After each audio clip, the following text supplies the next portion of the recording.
यह कहानी शुरू होती है एक खूबसूरत बस्ती से जहां लोग खुशहाल जीवन जी रहे थे। इस गांव में एक साहसी और निडर युवक रायस्टार अपने छोटे बच्चे चिंटू के साथ रहता था। चिंटू बहुत ही नटखट और शरारती था, लेकिन रायस्टार ने उसे हमेशा सच्चाई और बहादुरी का पाठ पढ़ाया था। गाँव वाले हमेशा रायस्टार की बहादुरी की चर्चा करते रहते थे। एक दिन बगल के गाँव में मेला लगता है, जहाँ बड़े बड़े झूले और खिलौने की दुकानों की सजावट होती है। चिंटू मेला जाने के लिए बहुत जिद करता है। रायस्टार अपने बेटे की इच्छा पूरी करने के लिए उसे मेले में लेकर जाता है। मेले में चिंटू एक डॉल खिलौना गुड़िया देखता है जो किसी डरावनी भूतिया गुड़िया की तरह लग रही थी। यह डॉल एक रहस्यमय आकर्षण की तरह चिंटू के पास खींच लाती है और वह इसे खरीद लेता है। लेकिन जैसे ही चिंटू घर आता है, गांव में अजीब घटनाएं होने लगती हैं। हर घर के बाहर वही डॉल दिखाई देती है और सुनाई देती है एक डरावनी आवाज,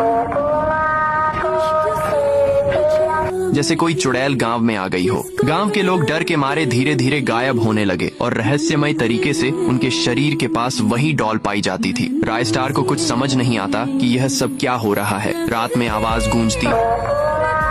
फिर एक रात रायस्टार को बाहर ज्ञान भाई का कटा हुआ शरीर मिलता है और पास में वही भूतिया डॉल पड़ी होती है। एक के बाद एक गांव के लोग मारे जाते हैं और हर बार डॉल उनके पास पाई जाती है। अंत में एक रात चिंटू अपने कमरे में सो रहा था और तभी वही भूतिया डॉल उसे आवाज देती है।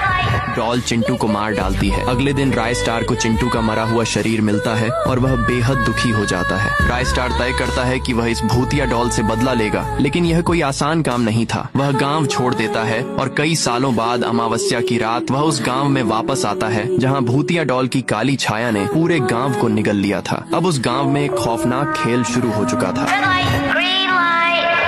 जिसमें डॉल भी शामिल थी। वह वही भूतिया डॉल थी जो अब इंसानों को मारने के खेल का हिस्सा बन चुकी थी। रायस्टार ने डॉल से बदला लेने की ठानी और उस खौफनाक खेल में भाग लेता है। जैसे ही रेड लाइट का ऐलान होता है, बहुत सारे लोग बेरहमी से मारे जाते हैं, लेकिन रायस्टार ने अपने साहस और चालाकी से खुद को बचा लिया। वह एक एक करके खेल में शामिल लोगों को मात देता है और अंत में भूतिया डॉल तक पहुंच जाता है। अब वह डॉल, जो कभी सिर्फ एक खिलौना हुआ करती थी, एक खौफनाक शैतान बन चुकी थी और रायस्टार उसे एक झटके में मार डालता है। जब डॉल मारी जाती है तो एक विशाल और सब कुछ शांत हो जाता है। गांव में फिर से खुशहाली लौट आती है, लेकिन रायस्टार का दिल खाली हो जाता है क्योंकि उसने अपनी जान को जोखिम में डालकर अपने बेटे का बदला लिया था। अब वह जानता था कि कभी भी खुशियां बिना कीमत के नहीं मिलती।